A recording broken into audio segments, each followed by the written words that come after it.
What is it?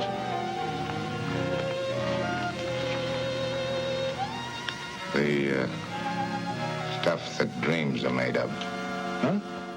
Welcome to At the Movies. I'm Gus Mollasis. We have a great show tonight in beautiful Sarasota. Movies, I love them. And there's a couple that are going to be an old classic that I love. Jimmy Stewart. Jimmy Stewart is my favorite, my hero, really.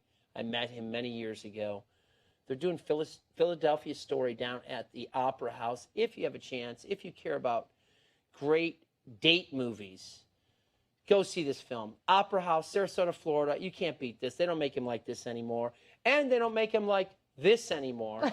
We have Roxy Baker, who's always here. Thank you, Roxy. You look lovely Gus. tonight. Thank you. I'm a little nervous because this is like my last show. I'm going away tomorrow. No, not to the big house. I'm going to, not to the White House. I'll sneak a loaf of bread into A you. loaf of bread with a file in it. Right. I'm going back to Detroit. I'm a Motown kid. I'm going to see Mom. Nice. And you know, it's always. I'm not a big flyer. I don't like flying, even with masks, without masks.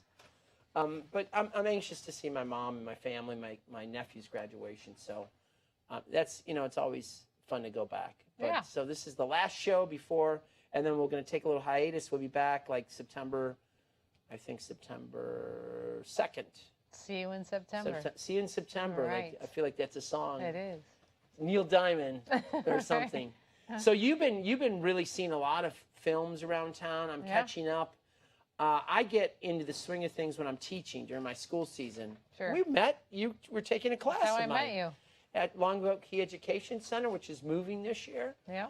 And I'm excited to get back in the classroom and do that. I'm not a Zoom guy. Do you like Zoom? I hate Zoom. Did you like Hollywood Squares when you were a kid growing up? I liked Hollywood Squares. But not every day, Paul not with Lynde. everybody. right. Paul Lynde was funny, wasn't he? Paul Lynde was the best. Oh, my God. Charlie Weaver. Oh, my gosh. There's some people out there going, what the hell are they talking Charles about? Nelson Riley. Charles Nelson Riley. Charles Nelson Riley was a guest that Johnny Carson had on speed dial in case somebody didn't show up. I love that man. Because he was like 5 minutes away from the studio. In fact, one of the movies we were going to talk about sort of has a relate to that. Well, that's a good little segue. I didn't the happy accident. I didn't know that happened. No, I just thought of that. So I'm going back to Detroit, and I was going to wait and see this. You better think. You know, I was going to go. Right. I was going to go wait and see the Queen of Soul, Aretha Franklin, who was a Detroit gal extraordinaire. She was at Atlantic Records. I happened to have met Jerry Wexler, the Jerry Wexler. Really? I did an elevator pitch with the Jerry Wexler from Atlantic Records. I pitched, not only did I pitch him, I pitched him my dad's movie, which is about music, right outside Vinegar Renaissance. This is like one of the icons of music history, right? Yeah. He produced Aretha, Ray Charles, Led Zeppelin, big guy.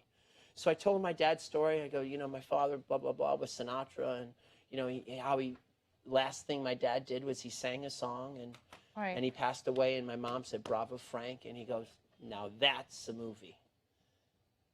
And now I watched him all through this movie, portrayed by one of your comedians that you love. Mark Maron. Well, I used to like him. Oh, jeez.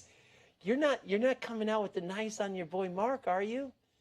I saw him live, and I loved his podcast when it first came out. Yeah, so you dig him. Now, if you don't want, now, I said to somebody at Sarasota State Auction, where I also wear a hat and work during the week with my good friend Andrew Ford, and Jay and Mia, who are on floor directing and producing tonight. Yeah. I said to Kay, I said, what's Goldie Hawn's daughter's name? Oh, Kate Hudson. So I said, Kate Hudson was great in playing Aretha. She goes, Kate Hudson. Jennifer Hudson. I go, no, I go, Kate Hudson, see how good she was? That's acting. That's acting is all right, yeah. So she goes, Jennifer. I said, no, it's Jennifer. Jennifer. So did you tell me what you liked, you didn't like about the movie? The movie Respect.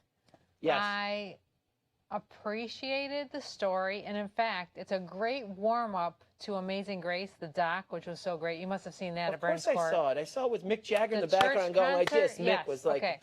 It tells the backstory to that concert, actually. Yes. Which was even more moving, because I don't know if you remember Amazing Grace. Yes. But there's a point in that movie, Doc, where the dad goes up with and her father towels her face off because she's sweating so much. Beautiful. If you see Respect now, the movie, Yeah, it'll mean something. yes, I was like, holy mackerel. Yes. I would have been bawling my eyes out had I known the backstory. So It's- for that only is great. It sounds like you're disappointed a little bit. I am, because it wasn't artistically done. It's formulaic. That's my only problem. I'm gonna come back and Yeah. I'm gonna, not that I disagree with Roxy too often, but let's go to Respect. Aretha Franklin, the one and only, portrayed by Jennifer Hudson, not Kate Beautiful. Hudson, Yeah. and Mark Maron as Jerry Wexler.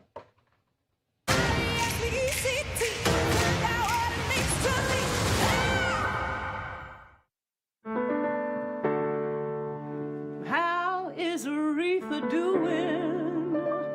Aretha's doing alright. Just alright. Singing is sacred, and you shouldn't do it just because somebody wants you.